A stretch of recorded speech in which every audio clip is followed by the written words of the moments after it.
Hello everyone, good morning. কেমন আছো তোমরা সবাই? আশা করছি ভালো আছো, আর আমিও ভালো আছি। তো এখন ওই 11টার মতো বেজে গিয়েছে। আমি একটু সকাল সকাল বাজারে গিয়েছিলাম, তারপর বাড়ি এসে একটু খাওয়া দাওয়া করে নিয়েছি।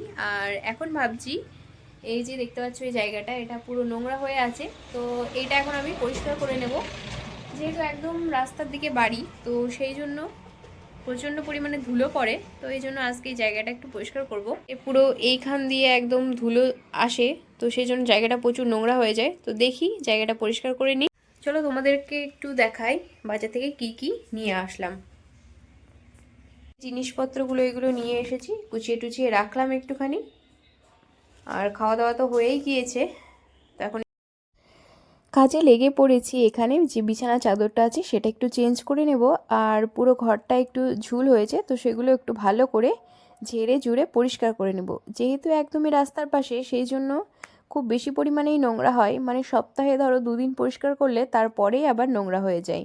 তো চলো এখন কাজগুলো আগে কমপ্লিট করে নিই। তো এই যে দেখতে পাচ্ছ, এটা আমার সাইকেল। তো এই সাইকেলটা আমি যখন 11-এ পড়ি, মানে মাধ্যমিক পাশ করলাম, তো তখন আমাকে কিনে দিয়েছিল বাবা। তো এরকম বলেছিলাম কি, যদি ভালো রেজাল্ট হয় তাহলে আমাকে একটা এরকম সাইকেল কিনে দেবে। আগে আমার একটা অন্য সাইকেল ছিল, তো তারপর এইটা কেনা হলো। তো এই যে জিনিসগুলো এখানে গুছিয়ে এখানে রাখলাম। আর এই জায়গাটা এখনও বেড কভার বিছাতে হবে, তো এটা আপাতত এরকম থাক।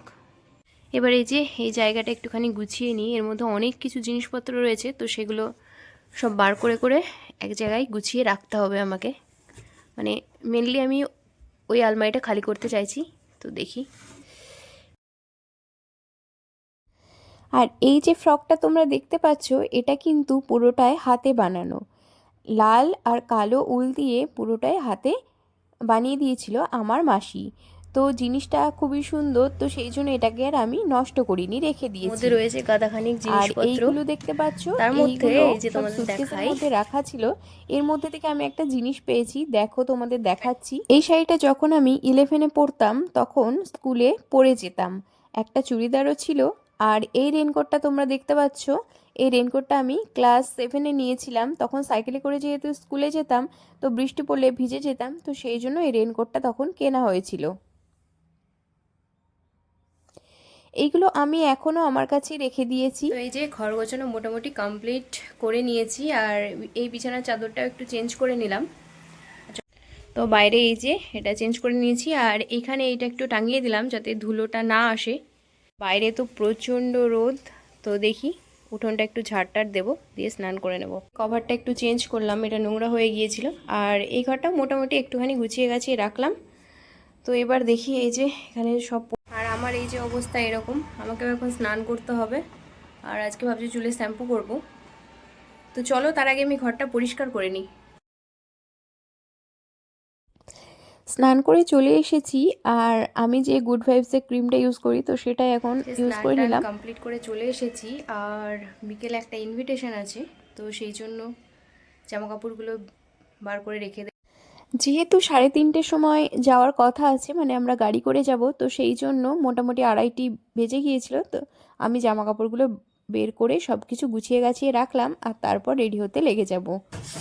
তো আমার নেল পালিশ পরা হয়েছিল না, তো সেই জন্য আবার একটু নেল পালিশটা বার করে পরে নিলাম। এর মধ্যে হয়েছে এক কাণ্ড, আমার যে কটনগুলো রাখা ছিল, তো সেগুলো খুঁজে পাচ্ছিলাম না। শেষমেশ আমি টিস্যু দিয়েই কাজ চালিয়ে দিয়েছি আজকে। হাতের সামনে এটাই পেলাম, তো এটা দিয়েই আজকে কাজটা চালিয়ে নিলাম।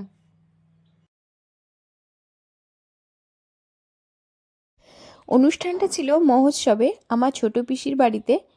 তো সবাই মিলে গাড়ি ভাড়া করা হয়েছে, তো একসাথেই যাব, আবার খেয়ে দিয়ে চলে আসবো সাথে সাথে। তো যেহেতু দিনের বেলায়, সেই জন্য আমি সেরকম কিছুই করিনি, শুধুমাত্র একটুখানি ফাউন্ডেশন লাগিয়েছিলাম। আর লিপস্টিক আর কাজল তো মাস্ট, এটা তো আমি সবসময়ই ব্যবহার করে থাকি, হয়েও গিয়েছে আমার। আর এবার শুধুমাত্র একটু লিপস্টিক লাগিয়ে নেব। রেডি হয়ে বেরিয়ে পড়েছি। তারপর নাজিরপুরে এসে কিছুক্ষণ দাঁড়িয়েছিলাম, জেঠিমা গেল মিষ্টি নিয়ে আসতে, তো মিষ্টিটা নিয়ে আসুক তারপর যাব।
চলে এসেছি পিসির বাড়িতে, আর হচ্ছিল নামযজ্ঞের অনুষ্ঠান। তো বিকেলবেলায় যে গানটা হয় সেই গানটাই হচ্ছিল। আমি ঠিক জানি না এই গানটাকে কি বলে, সম্ভবত এটাকে ভোজন আরতি বলে থাকে। তো এটা শেষের দিকে ছিল, আর আমাদের বাড়ি থেকে এই যে দেখো সবাই চলে এসেছে।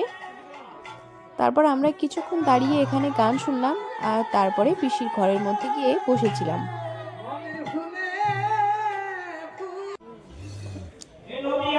তো অনেক মানুষজনই এসেছে। আর এই যে দেখো কীর্তি, কীর্তি একদম ঘরের মধ্যে গিয়ে ঘেউ ঘেউ করে ডাকছিল। ওকে বেরোতে দেয়নি কালকে, যেহেতু বাড়িতে অনেক মানুষজন, তো সেই জন্য ওকে বেরোতে দিচ্ছিল না, আর ও ঘর থেকে শুধু বেরোনোর চেষ্টা করছিল।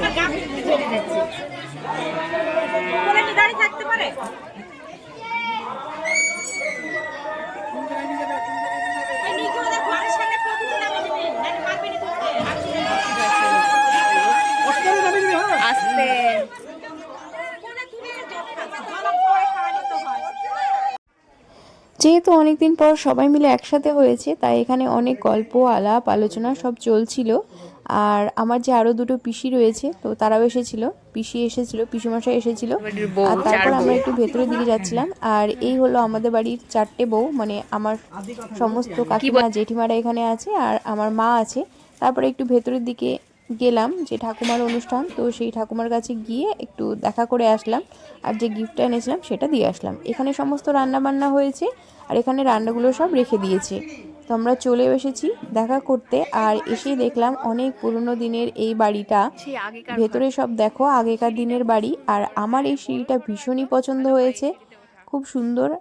আর পিসিদের বাড়ি যেটা রয়েছে সেটা পুরো একদম বাগানের ভেতর, মানে সাইডে পুরো বাগান। তো চলো তোমাদের উপরে গিয়ে দেখো। বাবা পিছন দিকে তো প্রচুর গাছ।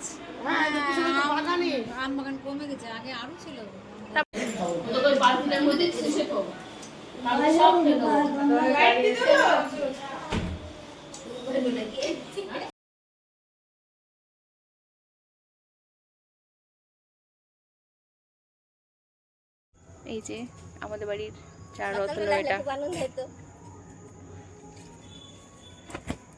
চলো তারপর চলে আসলাম খাওয়ার জায়গাটা দেখতে। তো এসে দেখলাম যে সবাই খেতে বসে গিয়েছে। তারপর আবার ঘরে আসলাম, আর একটু কিট্টির সাথে খেলা করলাম, আর তারপর চলে এসেছি খাওয়া দাওয়া করে বাড়িতে।